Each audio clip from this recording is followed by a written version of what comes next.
ప్రభువైన యేసు నామములో చేరి వచ్చిన మీకు వందనాలు సమర్పిస్తున్నా.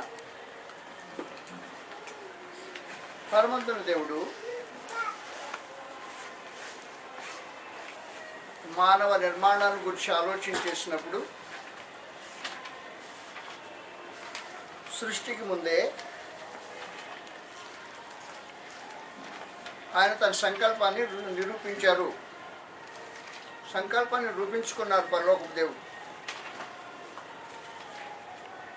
దావీదు కీర్తన గ్రంథం 90వ అధ్యాయంలో మొదటి నుండి, ప్రభువా తరతరముల నుండి మాకు నివాస స్థలం నీవే, పర్వతములు పుట్టక మునుపు భూమిని లోకములు నీవు పుట్టింపక మునుపు యుగయుములకు దేవుడమైన. కాబట్టి యుగయుగములు దేవుడైనవాడు పర్వతాలు పుట్టక మునుపు భూమిని లోకాన్ని ఆయన పుట్టించక మునుపు యుగయుగములోనే ఉన్న దేవుడు నిత్యత్వంలో, నిత్యత్వం అంటే ఆరంభం లేని నిత్యత్వం. అది ఆరంభం లేని నిత్యత్వం అంటే సృష్టి చేయకముందు నిత్యత్వం. ఆరంభం లేని నిత్యత్వంలో జగదుత్పత్తికి ముందుగానే ఏ విషయాన్ని యాక్సిడెంట్గా అప్పగించకుండా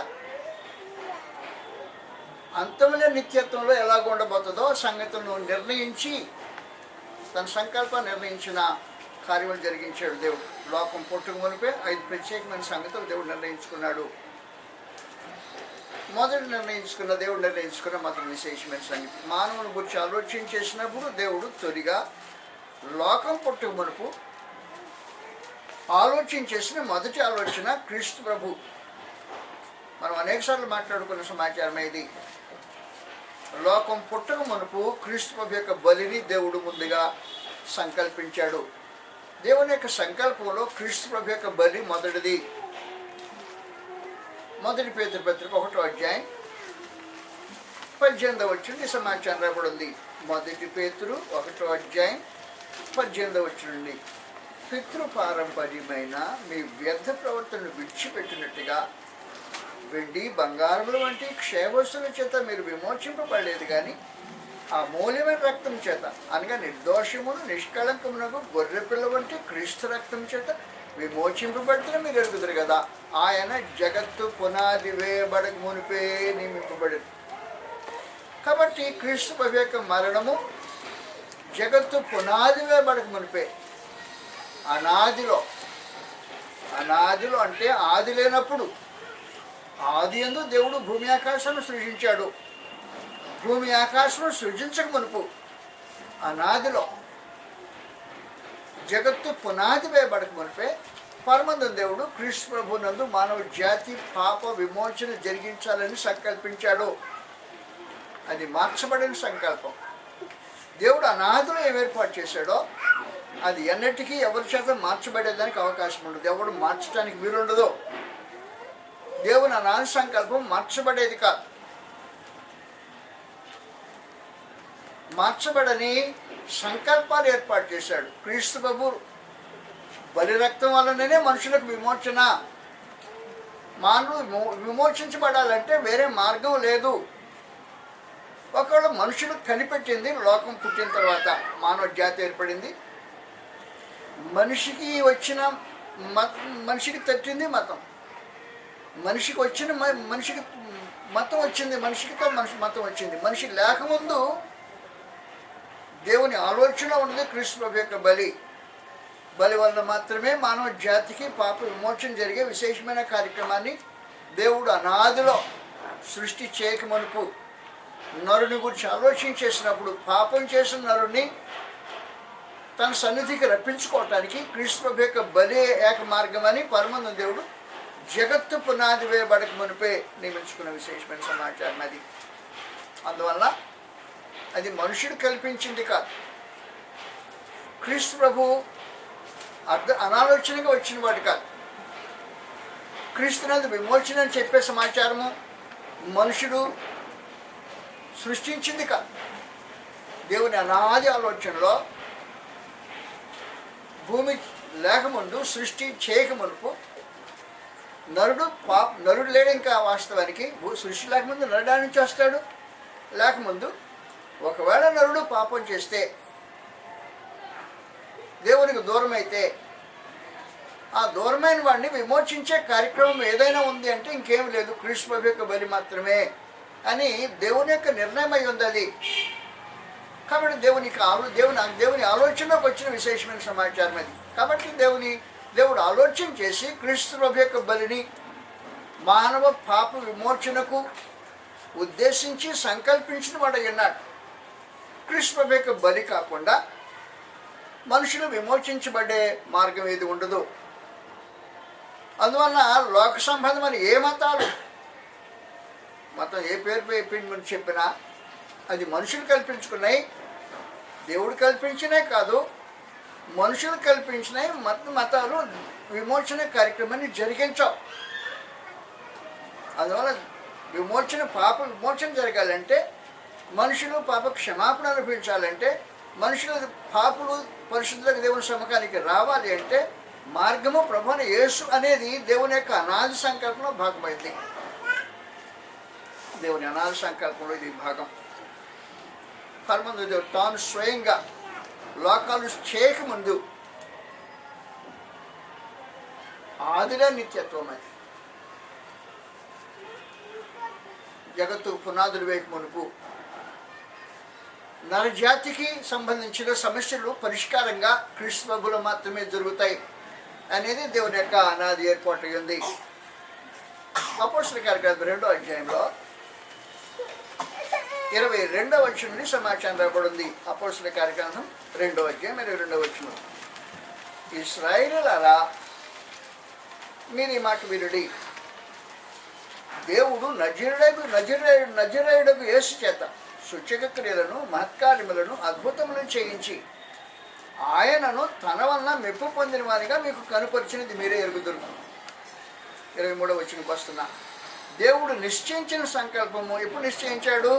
జగత్తు పునాది వేయబడక మునిపే దేవుడు నిశ్చయించిన సంకల్పమును ఆయన భవిష్యత్ జ్ఞానమును అనుసరించి అప్పగింపబడిన ఈయనను మీరు దుష్టులైన మనుషులతో సిలువేయించి చంపితిరి. 23వ వచనం అయిపోయింది. 24వ వచనం. మరణము ఆయన బంధించుట అసాధ్యము కనుక దేవుడు మరణ వేదం తొలగించి ఆయన లేపాడు. ఇది విశేషమైన సంగతి. కాబట్టి దేవుని అనాది ఏర్పాటులో క్రీస్తు ప్రభు యొక్క బలి వలన మనుషుల యొక్క పాప సంబంధమైన సమస్యలు పరిష్కరించబడాలి అనేది దేవుని ఆలోచన ఉంది. దేవుడు లోకం పుట్టక మునిపే దాన్ని ఏర్పాటు చేసి సంకల్పించాడు. ఇది దేవుని అనాది సంకల్పంలో మొదటి భాగం. దీన్ని మార్చడానికి ఎవరి తరం కాదు. దయతోనే మనం ఒకటి ఆలకించండి. సృష్టిలో కొన్ని అద్భుతాలు జరిగాయి. జరిగిన ఒక అద్భుతం ఏమంటే, ఒక అతను ప్రార్థన చేశాడు. మొదటి రాజు గ్రంథం 17వ అధ్యాయంలో ఆ మనిషి కనిపిస్తాడు. మొదటి రాజు గ్రంథం 17వ అధ్యాయంలో ఉండే మనిషి ఏలియా అనే మనిషి రాజు అయిన ఆహాబు ఎదుట, ఆహాబు కుమారుని ఎదుట నిలబడి సమాచారం మాట్లాడుతుంటాడు.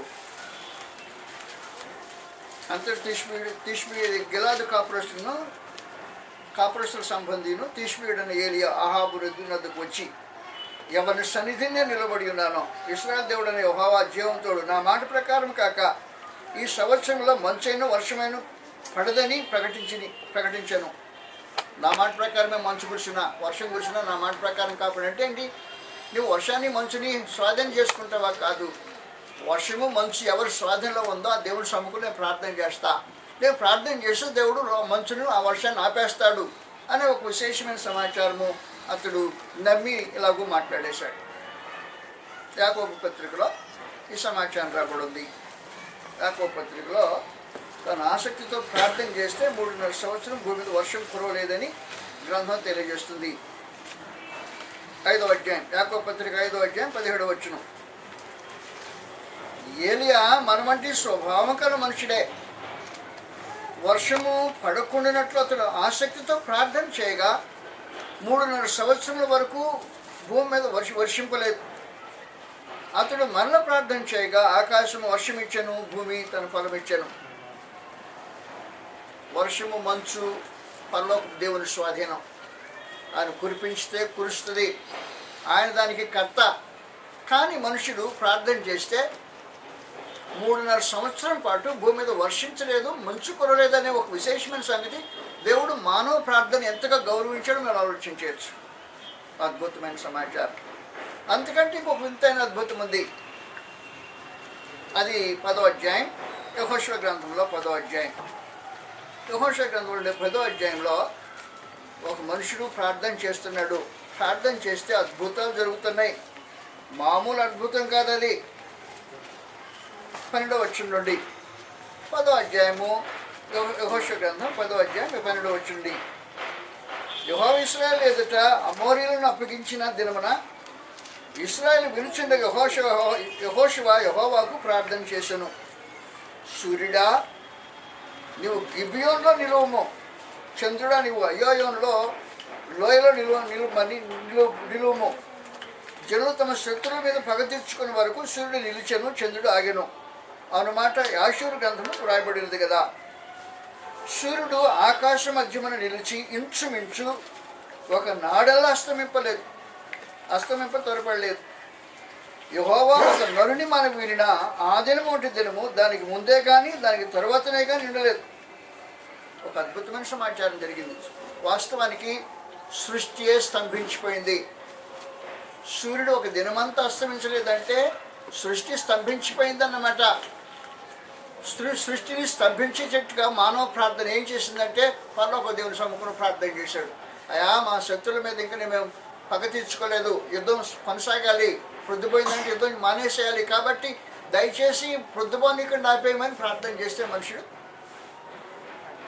సృష్టి స్తంభించిపోయిన ఒక విశేషమైన కార్యక్రమం జరిగింది. యెహోషువ ప్రార్థన చేశాడు, ఏలియా ప్రార్థన చేశాడు, అద్భుతాలు జరిగిపోయాయి. సృష్టి ఒక అతను స్తంభింపజేశాడు, మరొకతను సృష్టిలో వర్షము మంచు అనే భాగాన్ని నిలిపేశాడు. 3.5 సంవత్సరం వరకు ఆపేశాడు. అలాంటి మాత్రమే మనుషులు ప్రార్థన చేసి కార్యములు జరిగించాడు. కానీ అది సృష్టి జరిగిన తర్వాత జరిగిన కార్యక్రమం. సృష్టికి ముందుగా ఏర్పాటు చేసినవి మార్చబడవు. ప్రభువు యేసు యొక్క మరణము సృష్టికి ముందుగా ఏర్పాటు చేసింది. అంటే వాస్తవానికి ప్రభువు యేసు యెహోషువ కంటేను ఏలియా కంటే తక్కువడేం కాదు. ఏమనుకుంటారు? ప్రభువు యేసు ఏలియా కంటే యెహోషువ కంటే తక్కువడని మీరు మీ మనసులో ఆలోచన చేస్తున్నారు. పొరపాటు అది. అని ఏమాత్రం తక్కువడి కాదు. వాస్తవానికి ప్రభువు యేసు ఫిబ్రవరి 1వ అధ్యాయంలో తెలియజేసినట్టు, ఫిబ్రవరి 1వ అధ్యాయం మొదటి అధ్యాయం మొదటి వచనంలో, పూర్వకాలమందు నానా సమయంలో నానా విధములుగా ప్రవక్తలతో తన పితరులతో మాట్లాడే దేవుడు ఈ దినములు అంతమంది తన కుమారుని ద్వారా మాట్లాడాను. ఆయన కుమారుని సమస్తములకు వారసునిగా నియమించను. ఆయన ద్వారా ప్రపంచము నిర్మించను. ఆయన దేవుని మహిమ యొక్క తేజస్సును, ఆయన తత్వం యొక్క మూర్తివంతములైండి తన మహత్తుగల మాట చేసి సర్వము నిర్వహించుచు పాపముల విషయంలో శుద్ధీకరణ తానే చేసి దేవదూతల కంటే ఎంత శ్రేష్టమైన నామము పొందెనో వారికంటే అంత శ్రేష్ఠుడై ఉన్నత లోకముందు మహామహుడు దేవుని కుడిపార్శ్వంలో కూర్చుండినారు. అలాంటి విశేషమైన వ్యక్తి ప్రభువు యేసు. కాబట్టి ఏ మనుషుడు ఆయనతో పోల్చడానికి వీలుండదో, దేవదూతలే ఆయనతో పోల్చడానికి వీలైన పరిస్థితుల్లో యెహోషువ ఏలియా అనే మహానుభావులు ప్రార్థన చేస్తే పరమందు దేవుడు సృష్టిలో ఉండే కార్యక్రమాన్ని స్తంభింపజేశాడు. కానీ ప్రభువు యేసు ప్రార్థన చేశాడే, మరణం తప్పించిన ఆయన అని ప్రార్థన చేశాడే. మీ చిత్తమైతే ఈ గిన్నెను ఎదురు నుంచి తొలగించమని అడిగాడే, మరి తప్పించాలి కదా. అంతకంటే గొప్ప ఆయనకి ప్రార్థన వినాలి కదా. ప్రభు నేను పరలోకమందు దేవుడు. యెహోషువ కంటే శ్రేష్టమైన వాడు, ఏలియా కంటే గొప్పవాడు. ప్రార్థన చేస్తే ప్రభు పరలోకమందు దేవుడు వినాలి. కానీ అది జరగల వాస్తవానికి. కాబట్టి జగత్తు పునాది వేయబడక మునుపు దేవుడు ఏమి సంకల్పించాడో దాన్ని మార్చడానికి ఎవడి తరమో కాదు, ఎవడు మార్చలేడు అన్నమాట. అది ఎలా నిర్ణయించాడో నిర్ణయించిన ప్రకారమే జరగాలి. కాబట్టి మానవ విమోచన కొరకు పరలోకమందు దేవుడు ఏర్పాటు చేసిన ఏకైక మార్గము ప్రభువు యేసు యొక్క బలి, సమాధి, పునరుద్ధానాలు అనే విశేషమైన సమాచారం. దానివల్ల మనుషులకు పాపక్షమాపణ, నీతి ఆరోపించబడే విశేషమైన కార్యక్రమము పరలోక దేవుని మనసులో లోకం పుట్టు మునిపే జరిగిన కార్యక్రమం. అందువల్ల ప్రభువు యేసు తాను ఘోరంగా ప్రార్థన చేసిన సంగతి మనకు తెలుసు. ఏలియా ప్రార్థన ఎంత పెద్ద విశేషంగా మనకు తెలియదు. మనలాంటి స్వభావం కలిగిన వాడే ఆసక్తితో ప్రార్థన చేసాడంట. ప్రభువుని యేసు మామూలు ఆసక్తితో ప్రార్థన చేయలేదు. లోకాసు వార్త 22వ అధ్యాయంలో ఆయన ప్రార్థన యొక్క విశేషమైన సంగతి ఇలా రాబడింది. శరీరము బలహీనమైనదై ఆత్మ ఎంత సంసిద్ధంగా ఉన్నా దేహము బలహీనమైన పరిస్థితిలో దాని దేహపు బలహీన స్థితిని కనపరుచుకుంటూ ప్రభువుని యేసు ఈ ప్రార్థన చేయటం ప్రారంభించాడు. 41వ వచనం నుండి 22వ అధ్యాయం లోకాసు వార్త 41వ వచనం. వారి యొద్ద నుండి రాత్రివేత దూరం వెళ్ళి మోకాళ్ళలోని, తండ్రి ఈ గిన్నెల యొద్ద నుండి తొలగించుటకు నీ చిత్తమైన తొలగించుము, ఆయన నా ఇష్టం కాదు, నీ చిత్తమే సిద్ధించిన కాక అని ప్రార్థించాను. 44వ వచనం. ఆయన వేదన పడి మరింత ఆతృతగా ప్రార్థన చేయగా ఆయన చెమట నేల పొడుచున్న గొప్ప రక్త బిందువుల వలె ఆయన ప్రభువుని యేసు ఘోరంగా కన్నీళ్లు విడుస్తూ ఏడుస్తూ ప్రార్థన చేస్తే పరమందం దేవుడు గిన్నె తొలగించవచ్చు కదా, ఆ శిలువ మరణాన్ని తప్పించవచ్చు కదా. ఆ మోరీలతో యుద్ధం జరుగుతుందంట, ఇంకా కార్యక్రమం ముగించలేదు నాయన, కొద్దిసేపు పొడిగించకపోతే ఈ సూర్యుడు ఆగి అస్తమించేటంటే యుద్ధం మానేస్తుంది, కార్యక్రమం ఫలితాలు ఉండవు. కాబట్టి సూర్యుడు అస్తమించకూడదు. ప్రార్థన చేస్తే ఒక రోజంతా సూర్యుడు అస్తమించకపోయాడంటే సృష్టిని స్తంభింపజేశాడు పరమంతుడు ఒక మనిషిని ఒక ప్రార్థన విని. అలాంటి ప్రార్థనని స్తంభింపజేసిన ప్రభు దేవుడు కృష్ణ ప్రార్థన చేస్తే స్పందించలా. అంటే అర్థం ఏంటి? జగత్తు పునాది వేయబడకుండా దేవుడు ఏది నిర్ణయించాడో దాన్ని తుడిపేయడానికి ఎవరి సాధ్యము కాదు అన్నమాట. అసలు ప్రభుని తానే తుడిపేయలేని పరిస్థితిలో దేవుడు అంగీకరించిన పరిస్థితులు, ఆయన కుదరదు, నువ్వు చనిపోవాల్సిందే, నేను నిర్ణయించాను లోకం పుట్టు మునిపే నీ చావు వల్ల మానవ జాతి విమోచన, మరి ఎవరి వలన రక్షణ కలగదు. అపోస్తలుల కార్యములు 4వ అధ్యాయం 2వ వచనంలో ఈ సమాచారం రాబడింది. ఎవరి వలన రక్షణ కలగదు, ఈ నామముననే ఈ కార్యక్రమం జరగాలని పరలోకం దేవుడు సంకల్పించిన కారణాన ప్రభువుని యేసు యొక్క బలి లేకుండా మనుషులకు విమోచన జరగదని ఒక విశేషమైన సంగతి 12వ వచనం సమాచారం రాబడింది. అపోస్తలుల కార్యం 4వ అధ్యాయం 2వ వచనంలో మరి ఎవరి వలననూ రక్షణ కలగదు, ఈ నామమునే మనం రక్షణ పొందమని, కానీ ఆకాశం కింద మనుషులు అయ్యబడినా మరి ఏ నామమును రక్షణ పొందలేము అని అది వస్తున్న సంగతి.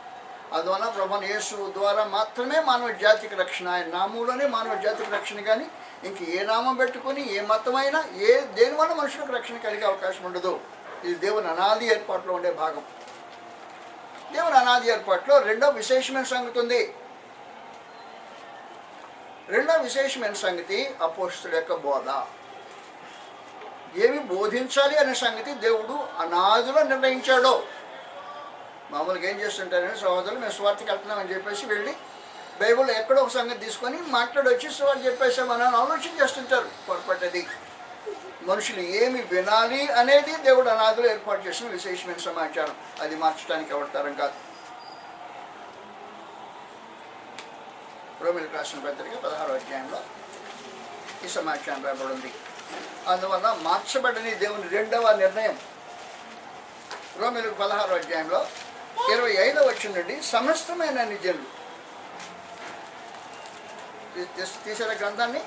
కాబట్టి సమస్తమైన నిజనులు విశ్వాసమునకు విధేయులగునట్లు అనాది నుండి రహస్యం ఉంచబడి, అనాది నుండి అంటే లోకం పుట్టుకొనుకు నుండి రహస్యంగా ఉంచబడి ఇప్పుడు బయలుపరచబడిన మర్మం అన్నాడు. నిత్యదేవుని ఆజ్ఞ ప్రకారం ప్రవక్త లేకుండా తెలియజేయబడింది. దాని ఆ మర్మమును అనుసరించిన నా స్వార్థ ప్రకారముగాను అనేసాడు. కాబట్టి అపోస్తలుల యొక్క సువార్త దేవుని అనాది మర్మమును అనుసరించి దాని 5 ఉంటుంది. దేవుని అనాది మర్మమును అనుసరించింది సువార్త అపోస్తలుల యొక్క సువార్త. అపోస్తలులు సువార్త ప్రకటించారంటే దేవుని అనాది మర్మాన్ని పరమానంద దేవుడు అనాదిలో లోకం పుట్టబోని ఏమి సంకల్పించుకున్నాడో ఆ సంకల్పాన్ని ప్రకటించే విశేషమైన భావాన్ని అపోస్తలులకు అప్పగించాలని దేవుని సంకల్ప భాగమైంది. అపోస్తలుల బోధ విశేషమైన సమాచారమే. దేవుడు సంకల్పించాడా, ముందు తన ప్రవక్తలకు తెలియజేస్తాడు, ప్రవక్తలకు తెలియజేసింది తర్వాత బయలుపరుస్తుంటాడు. ఆమోసు గ్రంథం 3వ అధ్యాయంలో 7వ వచనం సమాచారం రాబడింది. ఆమోసు గ్రంథం 3వ అధ్యాయం 7వ వచనంలో తన సేవకులైన ప్రవక్తలకు తాను సంకల్పించిన దాన్ని బయలుపరచకుండా ప్రభువైన యెహోవా ఏమీ చేయడు. తను సంకల్పించిందంటే అనాదిలో నిత్య సంకల్పం అది. దేవుడు అనాదిలో ఏమి సంకల్పించాడో దాన్ని తన ప్రవక్తలకు తెలియజేసి తను తెలియజేసిన వాటి ద్వారా సంగతి వివరిస్తాడని సమాచారం గ్రంథం తెలియజేసే విశేషమైన సంగతి. అందువల్ల దేవుడి అనాది సంకల్పము ప్రవక్తలు వచ్చినాడు బయలుపరచబడి తెలియజేసి ఆ ప్రవక్తలు వచ్చినా తెలియజేసిన ఆ మర్మాన్ని అపోస్తుల ద్వారా బయలుపరచడానికి దేవుడు సంకల్పించాడు. మొదటి కొరింథీ 2వ అధ్యాయం, క్షమించాలి, మొదటి కొరింథీ 2వ అధ్యాయంలో సమాచారం రాబడింది. అపోస్తుల బోధ అనే ఒక విశేషమైన సంగతి దేవుని అనాది సంకల్పంలో భాగమై ఉంది. ఏ బోధ అంటే ఆ బోధ కాదు చేయటం. బోధ చేసి మేము బోధించామని మనుషులు భ్రమపడటం కాదు. వాస్తవానికి ఏమి బోధించాలి, క్రీస్తు ప్రభువుని గురించి ఏమి బోధించాలని దేవుడు సంకల్పించాడో అది అపోస్తులకు బయలుపరిచిన విశేషమైన సంగతి. మొదటి కొరింథీ 2వ అధ్యాయం. సహోదరులారా, మొదటి నుండి సహోదరులారా, నేను మీ యొద్దకు వచ్చినప్పుడు వాక్చాతుర్యంతోనైనను జ్ఞానాతిశయంతో కానీ దేవుని మర్మమును మీకు, మర్మం అంటే రహస్యం, దేవుని యొక్క రహస్యం, దేవుని మర్మము మీరు ప్రకటించుతూ వచ్చిన వాడిని కానీ ఏం ఉపయోగించలేదు. నేను వాక్చాతుర్యం ఉపయోగించలేదు, నా జ్ఞానాతిశయాన్ని ఉపయోగించలేదు, ప్రకటించుతూ వచ్చిన వాడిని కాదు. ఏం కథ? నేను యేసుక్రీస్తును అనగా శిలువవేయబడిన యేసుక్రీస్తును తప్ప మరి దేనిని మీ మధ్య నిశ్చయించుకోండి. మరి భయంతో ఎంతో వణుకుతో మీ మధ్య మీ విశ్వాసము మనుషుల జ్ఞానమును ఆధారం చేసుకొనక దేవుని శక్తిని ఆధారం చేసుకుని వల్లని నేను మాట్లాడినను, స్వార్థ ప్రకటించినను, జ్ఞానయుక్తమైన తీయని మాటలు వినియోగింపగా, తీయని మాటలు చెప్పడానికి ప్రయత్నం చేయాల, నా జ్ఞానాన్ని ప్రదర్శించలా, నా వాక్చాతుర్యాన్ని ఉపయోగించలా. వాక్చాతుర్యం ఉపయోగించి దేవుని సంకల్పాన్ని తెలియజేయడం ఎవడో, జ్ఞానాన్ని ప్రదర్శించి దేవుని సంకల్పం బయలుపరచడానికి అవకాశం ఉండదో చెప్పేశాడు. వాక్చాతుర్యం కానీ జ్ఞానాశయం కానీ దేవుని మర్మం మేము ప్రకటించి వచ్చిన వాడిని కాను. నేను యేసుక్రీస్తును అనగా శిలువవేయబడిన యేసుక్రీస్తును తప్ప మరి దేనిని మీ మధ్య నడుపుకుందని నిశ్చయించుకోండి. మరి భయంతోనూ ఎంతో వణుకుతోనూ మీ మధ్య నుండి. ఏం కథ?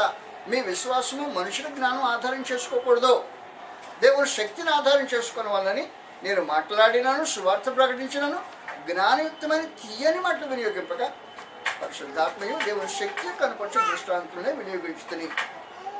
అయినను పరిపూర్ణ వారి మధ్య జ్ఞానం బోధించున్నాం. అది ఈ లోక జ్ఞానము కాదు, నిరర్ధకులైపోయి లోకాధికారుల జ్ఞానం కాదు, కానీ దేవుని జ్ఞానము మర్మమైనట్టుగా బోధించున్నాం. ఇది మరుగైనది. ఎప్పుడు మరుగైంది? జగదుత్పత్తికి ముందు కానీ సమాచారం, అది విశేషమైన సమాచారం. అందువల్ల దాని సంగతి మీరు జాగ్రత్త గుర్తుపెట్టుకోవాలి. జగదుత్పత్తికి ముందుగానే అంటే సృష్టి చేయక ముందుగానే, జగత్తుకు పునాదిగా పడక మునిపై జగత్తుకు ముందుగానే దేవుడు దీనిని మన మహిమనిపించింది. అది మనుషులు ఎవరికి తెలియదు, అది వారికి తెలిసిండి. నా మహిమా స్వరూప ప్రభు శిలువైపోయింది. అందువల్ల అపోస్తుల యొక్క బోధ అనేది విశేషమైన సంగతి ఉంది. అది దేవుని అనాది సంకల్పంలో భాగమైంది. అది మనుషుల జ్ఞానం వలన, మనుషుల యొక్క వాక్చాతుర్యం ఉపయోగించేసి సంకల్పించింది కాదు. ఈ రోజున మనుషులు బోధించాలని ఆలోచన చేసేవాడు జ్ఞానాన్ని ప్రదర్శించడానికి ప్రయత్నం చేస్తుంటాడు, లేకపోతే తన వాక్ దాటిని చాతుర్యం ఉపయోగించి మనుషులు ఆకట్టుకొని ఆలోచన చేస్తుంటే అది అయ్యేది దేవుని సంకల్పం కాదు అన్నమాట వాస్తవం. అపోస్తుల యొక్క బోధ దేవుని అనాది సంకల్పం అనుసరించిన కార్యక్రమం. కాబట్టి దేవుడు ఏం ఏర్పాటు చేశాడంటే క్రీస్తు ప్రభువుని ఏర్పాటు చేసి క్రీస్తు ప్రభువుని గురించి మానవ జాతికి తెలియటానికే గాను అపోస్తుల బోధన ఏర్పాటు చేశాడు. జాగ్రత్త గుర్తుపెట్టుకోండి. పరలోకంలో పరమందం దేవుడు లోకం పుట్టక మునిపే తన మనసులో ఉన్న ఆ సందేశాన్ని భూమి మీదకి పంపించడానికి పరలోకం నుంచి 2 ఏజెంట్లు వచ్చారు. పరలోకం నుంచి దిగి వచ్చిన 2 ఏజెంట్లు పరలోకంలో బోధింపబడిన వారే, దేవుని చేత బోధింపబడిన వారు పరలోకంలో. మొదటి ఏజెంట్ ప్రభువైన యేసు, పరలోకం నుంచి దిగి వచ్చిన మొదటి ఏజెంట్ ప్రభువైన యేసు. యోహాను సువార్త 12వ అధ్యాయం. యోహాను సువార్త 12వ అధ్యాయంలో సమాచారం రాబడింది. 48వ వచనం చదువుతాం. యోహాను సువార్త 12వ అధ్యాయం 48వ వచనం ప్రభువైన యేసుతో స్వయంగా మాట్లాడుతున్న సమాచారం ఇది. నన్ను నిరాకరించి నా మాటలను అంగీకరింపని వారికి తీర్పు తీర్చుకోవడం ఒకటి కలడు. నేను చెప్పిన మాటయే అంత్యదినం వారికి తీర్పు తీర్చును. అంతే కదా. ఏలనగా నా అంతటి నేనేం మాట్లాడలేదు. ప్రభు నీ సొంతంగా ఏం మాట్లాడలేదు, బోధ చేయలేదా? అబద్ధం అన్నట్టు ప్రభు చేసామేనా? మీరు నమ్ముతారా ప్రభు చేసి అబద్ధం అన్నట్టు? అవునా, నా అంతా నేనేం బోధ చేయలేదు. ఏమి అనవలనో, ఏమి మాట్లాడవలనో నన్ను పంపిన నా తండ్రియే ఆజ్ఞాపించాడు. నేను సొంతంగా ఏం బోధ చేయలేదు. పరలోకమందు దేవుడు సంకల్పించిన దాన్ని నాకు తెలియజేసి నేను వచ్చి మీ మనుషులకు బోధించేశానని చెప్పాడు ప్రభు యేసు. మొదటి ఏజెంట్, పరలోకపు ఏజెంట్ ఆయన పరలోకపు అపోస్తుడు అని పిలువబడ్డాడు ప్రభు యేసు హెబ్రీ 13వ అధ్యాయంలో. కాబట్టి పరలోకపు అపోస్తులుడు భూమి మీదకి వచ్చిన తర్వాత సొంతంగా తానేం బోధ చేయాల. నా అంతటి నేనే ఏం మాట్లాడలేదు. నేను ఏమనాలో ఏం మాట్లాడాలో దాని గురించి నన్ను పంపిన తండ్రి ఆజ్ఞాపించాడు. కానీ ఆయన భూమి మీదకి వెళ్ళినప్పుడు శరీరాన్ని బట్టి ఈ సందేశం కలుషితం కాకూడదు. అనాది ఏర్పాటు ఇదే.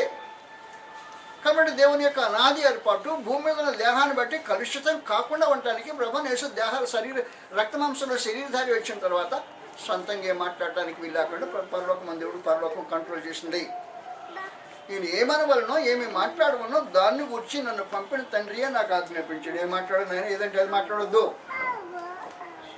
కాబట్టి పరలోక అనాది దేవుని మనసులో దాగి ఉన్న సంకల్పం భూమి మీదకి వచ్చినప్పుడు కృష్ణకు తెచ్చినప్పుడు తాను సొంతంగా మాట్లాడలేదు. ఏమి ఆయన విన్నాడో బోధించబడ్డాడు, ఆ సంగతిని బోధించాడు. పరిశుద్ధాత్మ రెండో ఏజెంట్. యోహాను సువార్త 13-16 అధ్యాయంలో పరలోకం నుంచి రెండో ఏజెంట్ వస్తాడు.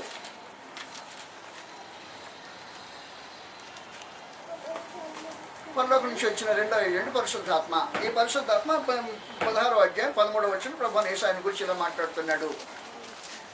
అయితే ఆయన అనగా సత్యస్వరూపైన ఆత్మ వచ్చినప్పుడు మిమ్మును సర్వసత్యములోనికి నడిపించడం. ఆయన తనంతట తాను ఏమీ బోధింపక, ఎవరో పరిశుద్ధాత్మ సొంతంగా ఏం బోధ చేయడా, తనంతట తాను ఏమీ బోధింపక వేటిని వినడో వాటిని బోధించి ఎక్కడ వింటాడో పరలోకంలో వింటాడో, ఏమిన్నాడో ఆ సంగతిని బోధిస్తాడు. సంభవింపబో సంగతులు మీకు తెలియదు. కాబట్టి పరలోకం నుంచి వచ్చిన మహా గొప్ప పరలోక సంబంధులు ఇద్దరు ఏజెంట్లు, పరలోకపు ఏజెంట్లు సంకల్పాన్ని తీసుకొచ్చారు. సంకల్పం తీసుకొచ్చిన పరలోకపు ఏజెంట్లు తనంతటి నా అంతటి నేనేం మాట్లాడలేదని ప్రభు యేసు చెప్పాడు. నేనేమనాలో ఏం మాట్లాడాలో నన్ను పంపిన తండ్రి ఆజ్ఞాపించాడు. ఆయన మాటలు మాట్లాడుతున్నాను అనేసాడు. పరిశుద్ధాత్మని గురించి మాట్లాడినప్పుడు ఏమన్నాడు? పరిశుద్ధాత్మని గురించి ఆయన అనగా సత్యస్వరూపైన ఆత్మ వచ్చినప్పుడు మిమ్మల్ని సర్వసత్యములను కాదు, మిమ్మల్ని అపోస్తులను సర్వసత్యములను నడిపిస్తాడు. ఆయన తనంతటి తాను ఏమీ బోధింపక, పరిశుద్ధాత్మ సొంతంగా ఏం మాట్లాడ్డా, ఏమి వినో వాటిని బోధించు, సంభవింపబో సంగతి మీకు తెలియదు.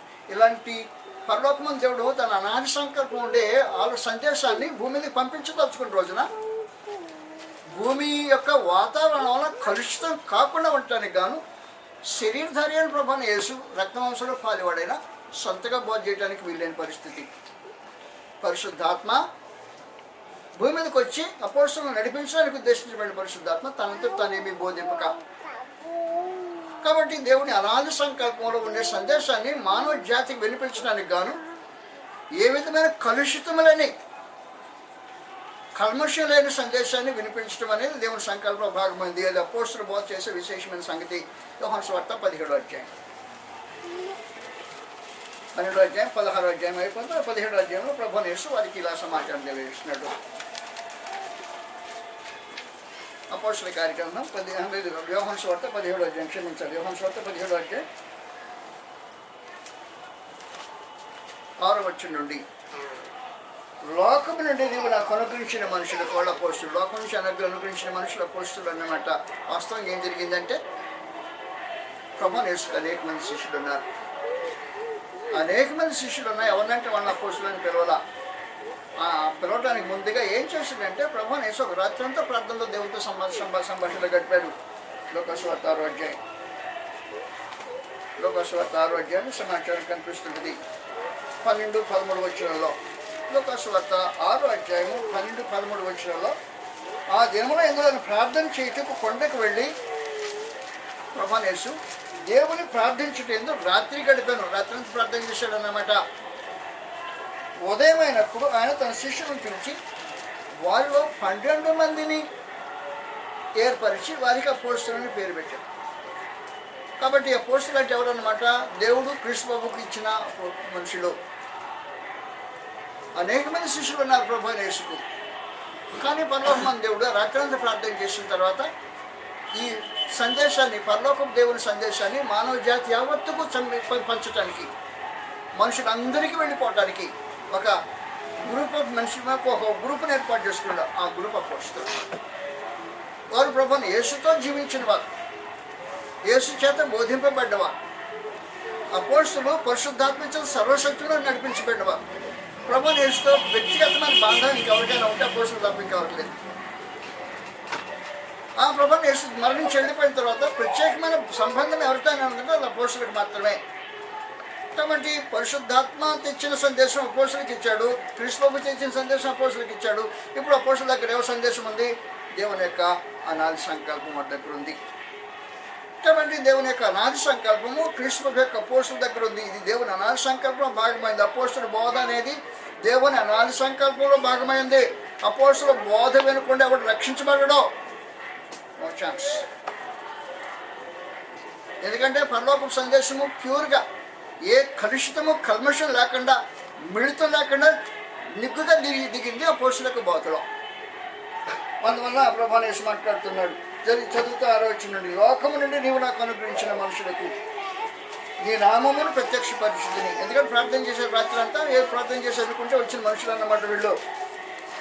వారు నీ వారయ్యుండిని, నీవు వారిని నాకు అనుగ్రహించినవి, వారు నీ వాక్యముని గైకొన్నారు. నేను తీసుకొచ్చిన వాక్యం వారికి ఇచ్చారు, వారు గైకొని ఉన్నారు. నీవు నాకు అనుగ్రహించిన మాటలు నేను వారికి ఇచ్చి ఉన్నాను. వారు ఆ మాటలు అంగీకరించి నేను నీ యొద్ద నుండి బయలుదేరి వచ్చుతానని నిజంగా ఎరిగి నీవు నన్ను పంపితమని నమ్మిన కనుక నీవు నాకు అనుగ్రహించినవన్నీ నీ వల్లనే కలిగిన వారు ఇప్పుడు ఎరిగి ఉన్నారు. నేను వారి కొరకు ప్రార్థించుతున్నాను. ఒక మాట. అందువల్ల ప్రభువుని యేసు తన అపోస్తలులకు అప్పగించి, నేను తీసుకొచ్చిన మాట వాళ్ళకి అప్పగించాను, వాళ్ళు నీ వారై ఉన్నారు, వారికి నేను మాటలు అప్పగించేశాను. కాబట్టి అపోస్తలుల యొక్క బోధ క్రీస్తు ప్రభు తెచ్చి అపోస్తలులకు అప్పగించాడు. ఆయన వెళ్ళిపోయిన తర్వాత పరిశుద్ధాత్మను ఇన్ఛార్జిగా పెట్టేశాడు. కాబట్టి క్రీస్తు ప్రభు ద్వారాను పరిశుద్ధాత్మ ద్వారాను అపోస్తలులకు పరలోక సందేశము కరెక్ట్గా అందించబడింది. అపోస్తలుల కార్యక్రమం యోహాను సువార్త 17 20-21 వచ్చిన సమాచారం రాబడింది. మరియు నీవు తండ్రి నన్ను పంపిద్దామని క్రీస్తు ప్రభు లోకము నమ్మునట్లు తండ్రి నాయందు నీయందు నేను నాయందు నీవులు ఉన్నలాగున వారును మన యందు ఏకమైన వారి కొరకు నేను ప్రార్థన చేయట్లేదు. వారి వాక్యం వలన నాయందు విశ్వాసం ఉంచి వారందరినీ ఏకమైన వల్లని వారి కొరకు ప్రార్థన చేస్తాను. కాబట్టి అపోస్తలుల యొక్క బోధ వలన క్రీస్తు నందు విశ్వాసం ఇచ్చిన వారందరూ ఏకమై ఉండాలి, ఒక జనమై ఉండాలి. కాబట్టి ఇన్ని రకాలైన మతశాఖలకు దేవుని సంకల్పంలో ఏర్పాటు లేదు. మతశాఖలు దేవుని ఏర్పాటులో భాగాలు కావు. దేవుడు ఎవరికి తోచినట్టు వారికి బయలుపరచడు. అలా బయలుపరిచేవాడు దేవుడు కాదు. దేవునికి అనాది సంకల్పం ఒకటే ఉంది. ఆ సంకల్పము క్రీస్తు ప్రభు ద్వారా అపోస్తలులకు ఆ ప్రభువుని యేసు, ఎందుకంటే అపోస్తలుల ద్వారా పరిశుద్ధాత్మ అపోస్తలులకు వచ్చిన తర్వాత ఈ అపోస్తలుల యొక్క బోధ ద్వారా ప్రభువుని యేసునందు విశ్వసించే జన్మందరూ లోకంలో ఒకటే ఉంటారు. మతశాఖలకు స్థావు లేదు వాస్తవానికి. కాబట్టి అపోస్తలుల యొక్క బోధ అనేది దేవుని అనాది సంకల్పంలో భాగమై ఉంది. నెంబర్ 3, దేవుని అనాది ఏర్పాటులో 3వ సమాచారం. నేను పూర్వం విసిగిస్తున్నానా? 3వ సంగతి గ్రంథంలో చూస్తాను. అపోస్తలుల బోధ ద్వారా పిలిస్తే ఏం కావాలని దేవుడు సంకల్పించాడో గ్రంథంలో బట్టి. ఎఫెసీయులకు రాసిన పత్రిక 1వ అధ్యాయం, ఎఫెసీయులు 1వ అధ్యాయం 3వ వచనం.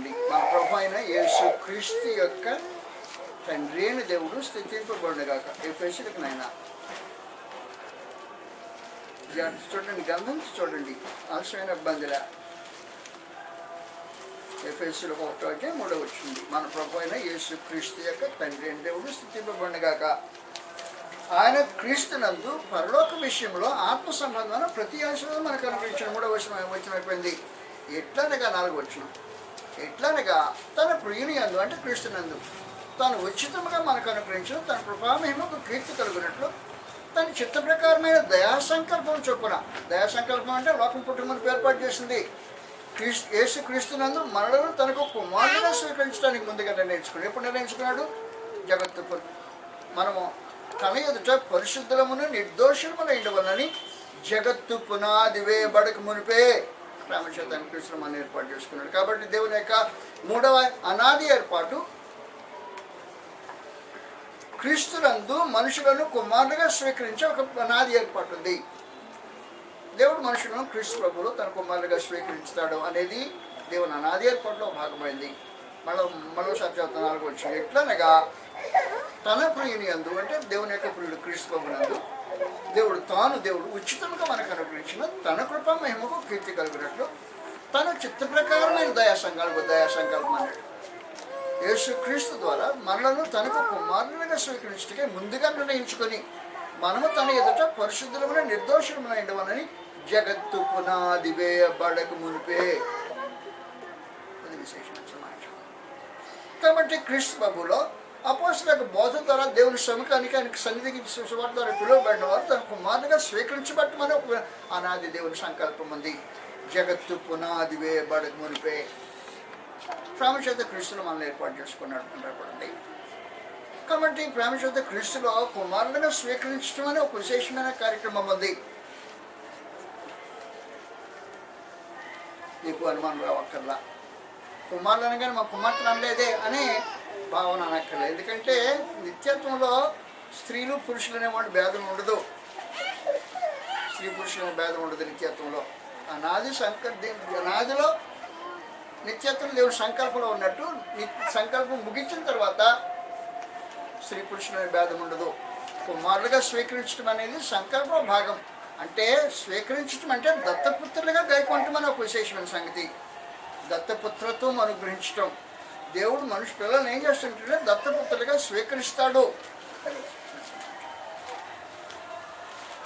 దేవుని అనాథ సంకల్పం భాగమైంది. గల్సులకు రాసిన పత్రిక 4వ అధ్యాయంలో కుమారులుగా స్వీకరించడం అనే ఒక విశేషమైన సమాచారం. గల్తీ 4వ అధ్యాయం 4 వచ్చింది. కాలం పరిపూర్ణమైనప్పుడు దేవుడు తన కుమారుని పంపాడు. ఆయన స్త్రీ అందు పుట్టి మనము దత్తపుత్రులము కావాలని, అది సంగతి. దత్తపుత్రులు అంటే స్వీకృత పుత్రత్వము అన్నమాట. మనం దత్తపుత్రులము కావాలని ధర్మశాస్త్రంలో పడిన వారిని విమోచించడం. ధర్మశాస్త్రం గల్తీలకు రాసిన పత్రిక 4వ అధ్యాయం 4-5 వచనాలు. కాబట్టి పరలోకమంతుడు ఏం చేయడానికి ఉద్దేశించాడంటే క్రీస్తు ప్రభువులో మనల్ని కుమారులుగా స్వీకరించాలి. స్వీకృత పుత్రత్వము అన్నాడు అన్నమాట. దాన్ని దత్తపుత్రులుగా స్వీకరించడం అనేది దేవుని సంకల్పంలో విశేషమైన భాగం ఉంటుంది. కాబట్టి అపోస్తలుల బోధ ద్వారా పిలిచిన వాళ్ళు వస్తే వారిని తన కుమారులుగా స్వీకరించే దేవుని యొక్క అనాది ఏర్పాటు. లోకం పుట్టుకునిపై జగత్తు పునాది వేయబడక మునిపే ప్రేమ చేత ఆయన క్రీస్తునందు మనం నిర్మించుకున్నాడు అనిపించే విశేషమైన సమాచారం. కాబట్టి దత్తపుత్రులుగా స్వీకరించే దేవుని అనాది ఏర్పాటు ఉంది. మనుషులను కుమారులుగా స్వీకరిస్తాడు. నేను మళ్ళీ ఆ పాత కథ చెప్తాను. ఆ పాత కథ ఏంటంటే,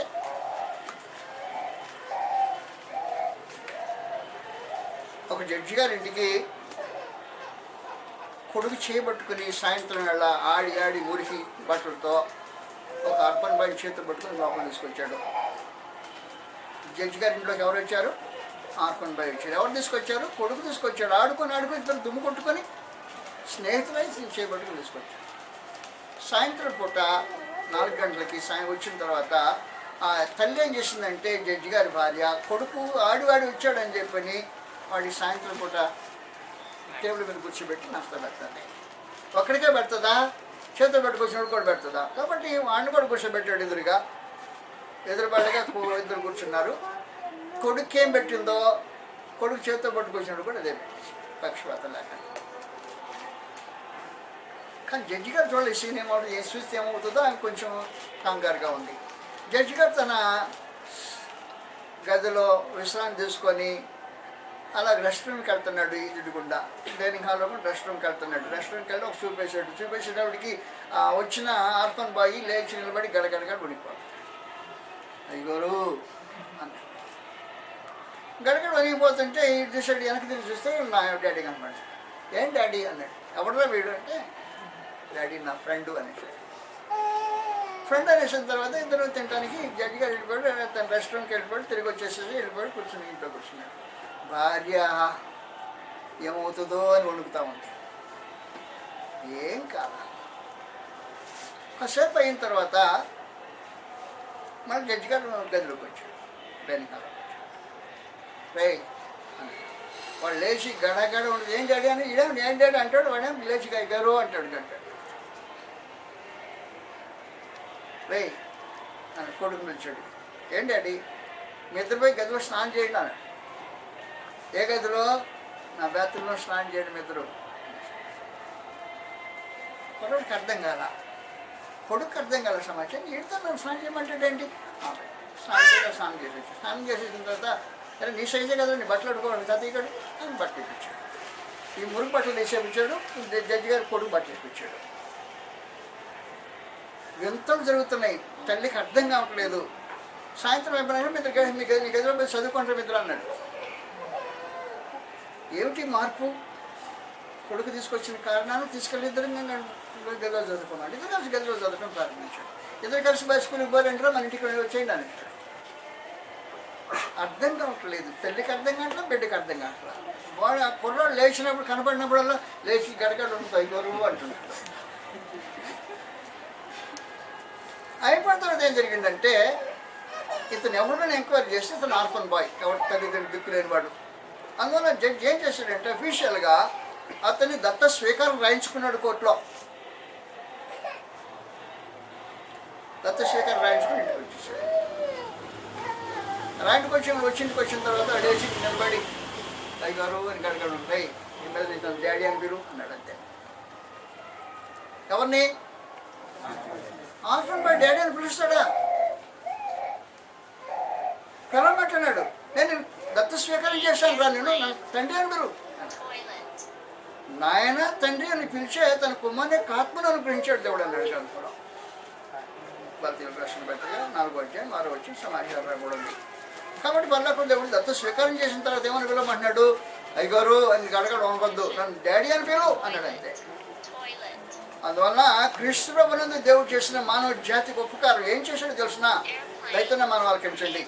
ప్రభాని జడ్జి గారు ఏదో కుర్రోడికి అని చెప్పాడంటే నిద్రపై స్నానం చేయమండి అన్నాడు. కానీ క్రీస్తు ప్రభు ఏమన్నాడు? దేవుడు ఏమని తెలిసిన రే మురికితో వచ్చాడు రా, నీ రక్తంతో స్నానం చేయించాలి. అంతే. రక్తంతో స్నానం చేయించు. ఆ మురిగిపోవటానికి మామూలు పనికిరాదు. నీ రక్తంతో స్నానం చేయించమన్నాడు. క్రీస్తు ప్రభు రక్తంతో స్నానం చేయించేసాడు. స్నానం చేసి బయటకు వచ్చిన తర్వాత అడే నీకు బట్టలు నీ నీతిని వారికి ధరింపజేయి. నీతిని వారికి ధరింపజేశాడు. దేవుని యొక్క నీతిని క్రీస్తు ప్రభునందు ధరింపజేశాడు. ధరింపజేసిన తర్వాత మన ఇంట్లో కూర్చోబెట్టుకోండి. మీతో పాటు క్రీస్తు ప్రభు శరీరమైన సంఘంలో ఇద్దరు కూర్చోవటం జరిగింది. క్రీస్తు ప్రభుతో సహవాస బాంధవ్యం కొనసాగించి ఈ అద్భుతమైనది క్రీస్తు ప్రభునందు దేవుడు కుమారునిగా స్వీకరించే అనాది సంకల్పం అనుసరించి జరిగిన కార్యక్రమం. కుమారునిగా స్వీకరించాలని పరమాత్మ దేవుడు ఆలోచన చేశాడు. దత్త స్వీకరణ చేసి వచ్చాడు. అఫీషియల్గా కుమారునిగా స్వీకరించాడు. వీడిని వచ్చిన తర్వాత ఇక మీద నన్ను డాడీ అని పిలువు అన్నాడు. వాడు అట్ట పిలిచాడు, నన్ను కూడా నువ్వు కూడా అన్నే పిలువమన్నాడు. నోటి తెగింపు రాట్లా. లేచినప్పుడు లేచి గడగలని అయ్యారు అంటే చేతగింది, కానీ డాడీ అని పిలవడం ఇంకా రాలా. కాలక్రమం ఏం జరిగిందంటే తన భార్యకు ఆశ్చర్యంగా చెప్పేశాడు, నేను దత్తని స్వీకారం చేయించుకొచ్చాను. అఫీషియల్ నేను శాస్త్రీయ నేను న్యాయబద్ధంగా వీడి కుమారునిగా స్వీకరించాను. దత్తు కుమారుడు మనం కూడా, వీడు కూడా కుమారుడే అని చెప్పేశాడు భార్యకి. కొన్ని రోజులు అయిపోయినాక అంటున్నాడు, విశాఖపట్నంలో మనకి 2 ఇళ్ళు ఉన్నాయి కదా. అవునండి. అట్టయితే వీడికి ఆ ఇల్లు, వీడికి ఆ ఇల్లు అని అంటాడు. ఎవరికి ఆ ఇల్లు? ఆర్ఫన్ బాయ్ కూడా. అలాంటి విశేషమైన సంగతి దేవుని అనాథ సంకల్పంలో భాగమైంది. క్రీస్తు ప్రభుతో పాటు వారసత్వం అనుగ్రహించే దేవుని అనాథ సంకల్పంలో భాగం. క్రీస్తు ప్రభును దేవుడు ఇది అనాథులో చేసిన సంకల్పం. రోమీయులకు రాసిన పత్రిక 8వ అధ్యాయంలో దత్త స్వీకారం చేయటం దేవుని అనాథ సంకల్పంలో మనుషులు కుమారుగా స్వీకరించడం అనే ఒక విశేషమైన ఏర్పాటు ఉంది. రోమీయులకు 8వ అధ్యాయం సమాచారం రాబోతుంది. 14 వచ్చింది చదువుతాం. దేవుని ఆత్మచేత అందరూ దేవుని కుమారులు ఇందురు అనగా మళ్ళీ భయపడటకు మీరు దాస్యపు ఆత్మను పొందలేదు, కానీ దత్తపుత్రాత్మను పొందితిరి. ఆ ఆత్మ కలిగిన వారమై మనము అబ్బా తండ్రి అని మొదలుపెట్టుచున్నాం. మనము దేవుని పిల్లలు, మన ఆత్మ తానే మన ఆత్మతో కూడా సాక్ష్యం ఇచ్చినాడు. మనం పిల్లలమైతే వారసులం. విశాఖలో ఉండే ఆ బిల్డింగ్ వాడికి ఈ బిల్డింగ్ కూడా అన్నాడే వారసులం అన్నమాట. వారసులం అనగా దేవుని వారసులం. క్రీస్తుతో కూడా మహిమ పొందుటకు ఆయనతో కూడా శ్రమ పడిన ఎడల క్రీస్తుతోటి వారసులం. ఒక విశేషమైన సంగతి దేవుని అనాథ సంకల్పంలో భాగమైంది. కుమారులుగా స్వీకరించాలని దేవుని అనాథ సంకల్పంలో భాగమైంది. మొట్టమొదటిది క్రీస్తు ప్రభు యొక్క బలి ద్వారా మానవ జాతికి విమోచన. మరి ఏ మార్గంలో మనుషులు ఏ మతము పనికిరాదు క్రీస్తు ప్రభు. రెండవ సంగతి అపోస్తుల యొక్క బోధే. ఆ బోధ కాకుండా ఇంకా ఏ బోధ చెల్లుబాటు కాదు. మూడో విశేషమైన సంగతి దేవుడు అనాదిలో కుమారులుగా స్వీకరించడమని ఒక విశేషమైన కార్యక్రమం జరిగించాడు. నాలుగో సంగతి దేవుని అనాథ సంకల్ప భాగం ఎఫెసీయులకు 3వ అధ్యాయం. ఎఫెసీయులకు 3వ అధ్యాయం చూద్దాం. కాబట్టి దేవుని అనాథ సంకల్పంలో ఏం చేశాడు అనేది మనుషులు జాగ్రత్తగా ఆలోచించాల్సిన అవసరం ఉంది. 3వ అధ్యాయం 8వ వచనం, దేవుడు మన ప్రభువుని క్రీస్తు యేసునందు చేసిన నిత్య సంకల్పం చొప్పున, అది అనాథ సంకల్పం అన్నమాట. దేవుడు మన ప్రభువుని క్రీస్తు యేసునందు చేసిన నిత్య సంకల్పం చొప్పున లోకంలోని ప్రధానులకు అధికారులకు సంఘం తర్వాత నానా విధమైన జ్ఞానం ఇప్పుడు తెలియజేయాలని ఉద్దేశించి, కాబట్టి దేవుని అనాథ సంకల్పంలో క్రీస్తు ప్రభు సంఘం అనేది ఒక భాగమై ఉంది. ఈ సంఘం మనుషులు కనిపెట్టింది కాదు, మిషనరీలు దేశానికి తీసుకొచ్చింది కాదు, తెల్లవాళ్ళ నుంచి పుట్టింది కాదు ఇది. కాబట్టి క్రీస్తు సంఘం అనేది దేవుని అనాథ సంకల్పంలో భాగమై ఉంది. కాబట్టి సంఘం ద్వారా దేవుడు తన నానా విధమైన జ్ఞానం తెలియజేయటం అనే ఆయన ఏర్పాటు అనాది సంకల్పంలో ఒక విశేషమైన సమాచారం. ఇంకో సంఘం అక్కడ చెప్పిన సమాచారం ఏమంటే, సంఘం ద్వారా పరలోకములోని ప్రధానులకు అధికారులకు, పరలోకంలో ప్రధాన అధికారులు ఎవరు? పరలోకంలో ప్రధాన అధికారులు ఉన్నారు. 1 పేతురు 3వ అధ్యాయం. 1 పేతురు 3వ అధ్యాయంలో 22వ వచనం సమాచారం రాబడింది. పరలోకంలో సంగతులు చెప్తున్నాడు ప్రభు యేసు. ఆయన 22వ వచనం, ఆయన పరలోకమునకు వెళ్ళి దూతల మీదను అధికారుల మీదను శక్తుల మీద అధికారం పొందినవాడై దేవుని కుడిపార్శ్వమున ఉన్నాడు అని రాబడింది. కాబట్టి ప్రభు యేసు దూతల మీదను అధికారుల మీద శక్తుల మీద అధికారం పొందినవాడే దేవుని కుడిపార్శ్వమున ఉన్నాడు. కాబట్టి ఆయన శరీరం మీద సంఘం ద్వారా వారికి దేవుని యొక్క నానా విధమైన జ్ఞానం తెలియజేయడం దేవుని అనాథ సంకల్పంలో భాగమైంది. మనుషుల సంఘాన్ని గురించి ఎక్కువగా దేవుడు ఆలోచించేలా. సంఘం అనేది మనుషులు కల్పించింది కాదు, మిషనరీ దేశానికి తెచ్చింది కాదు. క్రీస్తు సంఘం అనాది దేవుని సంకల్పంలో భాగమైంది. దేవుని అనాథ సంకల్పం క్రీస్తు సంఘం భాగమైంది. అది ఒక్కటి మాత్రమే దేవుని సంకల్పంలో ఉంది, వేరొకటి దేవుని సంకల్పం లేనిది విశేషమైన సమాచారం. దేవుని అనాది సంకల్పం ఇది. అనాది సంకల్పము మార్చబడింది. ఎవరి కోసం దేవుడు మార్చడు. కాబట్టి మనుషులు దేవుని సంకల్పం నిలిచి ఉండాలంటే క్రీస్తు శరీరమైన సంఘంగా తీరాలి, వేరే మార్గం లేదు. ఇది దేవుని అనాది సంకల్పం భాగమైంది. ఎఫెసీయులకు 3వ అధ్యాయం 20-21 వచనంలో మనకు రాయబడింది. 21-21 వచనంలో,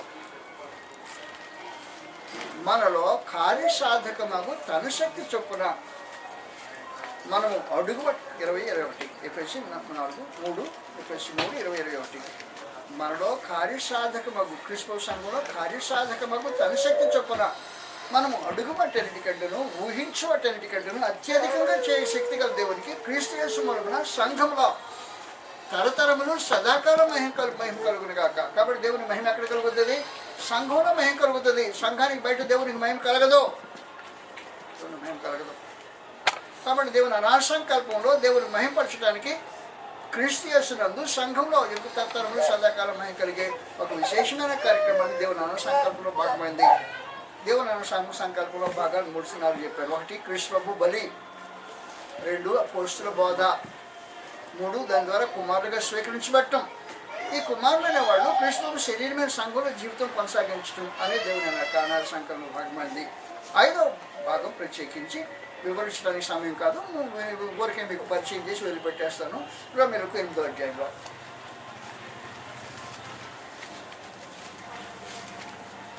రోమీయులకు 8వ అధ్యాయంలో సమాచారం రాబడింది.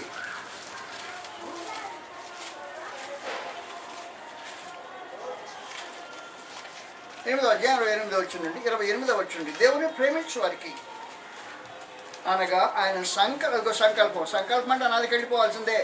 ఆయన సంకల్పం చొప్పున పిలువబడిన వారికి మేలు కలుగుటకే సమస్తను సమకూడి జరుగుతున్న ఎదుగుతుంది. ఎందుకనగా తన కుమారుడు కృష్ణకు అనేక సహోదరులు జ్యేష్ఠగినట్లు దేవుడు ఎవరిని ముందుగా ఎరిగానో వారు తన కుమారుని యొక్క సారూప్యంగా వారు అన్నట్లు ముందు నిర్ణయించాడు. దేవుడు ఏమో నిర్ణయించాడంటే క్రీస్తు ప్రభునందు కుమారుడుగా స్వీకరించబడిన వారు క్రీస్తు లాంటి స్వరూపం కలిగిన వారు ఉండాలని నిర్ణయించాడు. అది దేవుని యొక్క అనాది సంకల్పం. కాబట్టి క్రీస్తులో జన్మించిన మనుషులు ఎంతకాలం శిష్యులుగా పసిపిల్లలుగా ఉండటం కాదు దేవుని సంకల్ప భాగం. ఏం కావాలంటే తన కుమారుడు అనేక సోదరులు జ్యేష్ఠులుగా ఉండాలంటే దేవుడు ఎవరిని ముందుకు ఎరిగిన సంకల్పం ఎరిగిన వారు తన కుమారుని యొక్క సారూప్యం కలవాలన్నట్టుగా ముందుకు ఎరిపాడు. మన సోదరులు బెంజమిన్ గారు తన ప్రార్థన సమాచారం మనకు గుర్తు చేశారు. కుమారుని యొక్క సారూప్యం రావాలి అనే భావన. కాబట్టి దేవుని కుమారుని యొక్క సారూప్యం రావాలి అనేది ఎప్పుడు చూసినా పసిపిల్లలుగా ఉండకూడదు. పుట్టినవారు పుట్టినట్టుగా ఉండటం దేవుని సంకల్పంలో భాగం కాదు. కాబట్టి కుమారులుగా స్వీకరించబడిన వారు క్రీస్తు ప్రభులాగా జీవించడం అనే ఒక విశేషమైన ప్రక్రియకు జీవితాన్ని మలుపు చేసుకుంటూ మార్చుకుంటూ కట్టుకుంటూ రూపుదిద్దుకుంటూ ప్రభులాగా ఉండటం అనే ఒక విశేషమైన కార్యక్రమం జరగాలి. ఎఫ్ఎస్సి 4వ అధ్యాయంలో సమాచారం జరగబడింది. కాబట్టి దేవుని అనాది సంకల్పం ఇది మనుషుడు కల్పించింది కాదు, మార్చగలిగింది కాదు, ఎవడు మార్చలేడు. ఎఫ్ఎస్సి 4వ అధ్యాయంలో 11వ వచనం మనం అందరము ఒకరిద్దరు ముగ్గురు కాదు, మనమందరం విశ్వాస విషయంలోనూ దేవుని కుమారుని కూర్చున్న జ్ఞానం విషయంలోనూ ఏకత్వం పొంది సంపూర్ణ పురుషుల మగవారు అనగా క్రీస్తునకు కలిగిన సంపూర్ణతకు సమానమైన సంపూర్ణత కల మగవారు అని నిర్ణయించాడు. కాబట్టి క్రీస్తు ప్రభు ఎలాంటి సంపూర్ణత కలిగిన వాడో ఆ సంపూర్ణత కలిగిన రూపంగా ప్రతివాడు మార్చబడాలి అనేది దేవుని అనాది సంకల్పంలో భాగమైంది. ఎప్పుడు చూసినా పసిపిల్లగా ఉండటం అనేది దేవుని సంకల్పంలో భాగం కాదు. క్రీస్తులో నీకు వచ్చిన తర్వాత దేవుని కుమారులుగా స్వీకరించబడిన తర్వాత స్వీకరించబడిన ఈ కుమారులు క్రీస్తు ప్రభులాగా అన్ని విషయంలో మార్పు చెందాల్సిన అవసరం ఉంది. దినదినము అభివృద్ధి చెందాల్సిన అవసరం ఉంది. జ్ఞానమందు, విశ్వాసమందు, సహనమందు, భక్తి అందు, సహోదర ప్రేమందు, దయందు వగరు సమాచారాల్లో మనుషులు తమ పాత్రను జీవితాన్ని కట్టుకుంటూ క్రీస్తు ప్రభులాగా జీవించడం అనే ఒక విశేషమైన ప్రక్రియ జరిగించాల్సిన అవసరం ఉంది. నేను యూనివర్సిటీలో ఉన్నప్పుడు నా కాలేజ్ మేట్ ఒకడు దేహాన్ని ఇరగదీసుకుంటుంటాడు. మనిషి దేహాన్ని ఇరగదీసుకోవడానికి కారణం ఏంటంటే ఏంటి ఎంత ఇబ్బంది పడతావు అని అడిగారు. ఓ బొమ్మ చూపించి ఇంట్లోకి తీసుకెళ్ళి బొమ్మ చూపించిన బొమ్మ మిస్టర్ యూనివర్స్ బాడీ బిల్డర్ ఆడు చూపించాడు. ఎందుకు నేను ఎరగ తీసుకుంటుంది కదా అల్లాగా ఉంటానికి ఎరగ తీసుకుంటానని చెప్పాను. నేను ఎందుకు ఎరగ తీసుకుంటానంటే అడుగు అల్లాగా ఉంటానికి ఎరగ తీసుకుంటున్నాను. కాబట్టి ఒక టార్గెట్ ఉందన్నమాట మిస్టర్ యూనివర్స్ అని మనసులో. కాలేజ్ మేట్ కాబట్టి కుర్రాడు కాబట్టి సరదాగా ఉంటాను కాబట్టి ఇబ్బంది లేకుండా పోయింది అన్న మాటలు బాధపడాల్సింది. ఎలా ఎందుకు ఎరగ తీసుకుంటామంటే బాధపడాల్సింది అని బాధపడలా. చూపించండి నేను ఎరగ తీసుకోవడానికి కారణం అలాగా ఉండాలా. అందువలన క్రైస్తవులకు దేవుడు టార్గెట్ పెట్టేశాడు క్రీస్తు ప్రభులాగా ఉండాలా అని చెప్పని. ఆ టార్గెట్ చేరటం అనేది క్రైస్తవ జీవితం యొక్క ప్రక్రియ జరిగే దినచర్యలో జరగాల్సిన కార్యక్రమం. దేవుని అనాథ సంకల్పం భాగమైంది అది. అందువల్ల దేవుని అనాథ సంకల్పంలో 5 సమాచారం మీకు తెలియజేశాను, ముగించేస్తున్నా. మొదటిది క్రీస్తు ప్రభు యొక్క బలి, రెండవది అపోస్తుల యొక్క బోధ, మూడవది కుమారులుగా స్వీకరించబడటం. ఈ కుమారులను క్రీస్తు ప్రభు సంఘంలో ఉంచుతాడు, కుమారులను ఇంట్లో పెట్టుకుంటాడు. అప్పుడు ఈ కుమారులు శ్రీకృష్ణ సంఘంలో ఉన్న కుమారులు టార్గెట్ తీసుకుంటూ ఆయనలాగా మార్చుకోవడం విశేషమైన కార్యక్రమం ఉంది. ఇది జరిగిస్తే దేవుని సంకల్పంలో మనం సెటిల్ అయ్యి నిత్యత్వం అనుభవించడానికి అవకాశం ఉంది. ఇది దేవుని సంకల్పంలో అనాది సంకల్పం భాగం ఉంది. ఇలాంటి మనుషులను దేవుడు మహిమపరచడానికి ఇష్టపడుతున్నాడు.